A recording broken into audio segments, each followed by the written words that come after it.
একবার নবীজি কাবা প্রাঙ্গণে দাঁড়াইয়া নামাজ আদায় করতেছিলেন। বাবা, দৃশ্যটা একটু চোখের সামনে ভাসান না। আজকে আপনার এই মাথাটা, এই মেধাটা 1450 বছর আগে একটু নিয়ে যান না। আমার নবীজি দাঁড়াইয়া নামাজ আদায় করতেছেন।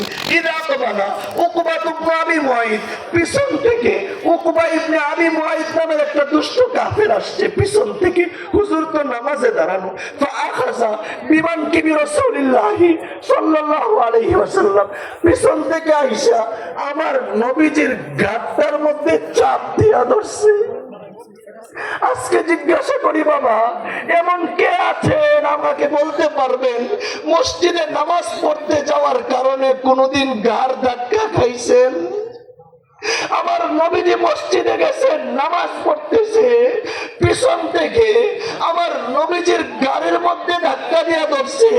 যে যার সামনে আছেন একটু চিন্তা করো তো বাবা, পিছন দিক থেকে যদি কেউ গাড়ে চাপ দিয়া ধরে, কি বলেন সহ্য করার মতো কোনো শক্তি থাকেনি? হ্যাঁ, আরে শুধু শুধু খালি গাড় ধাক্কা দিয়া ধরছে তা না।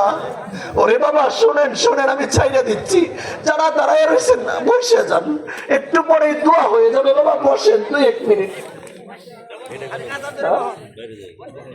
মোহতারাম হাজিরিন শুনেন না ভাই, একটু বসো ভাই, 2-1 মিনিটের মধ্যে আমি বেশি লম্বা করবো না, 2-1টা হাদিস বলে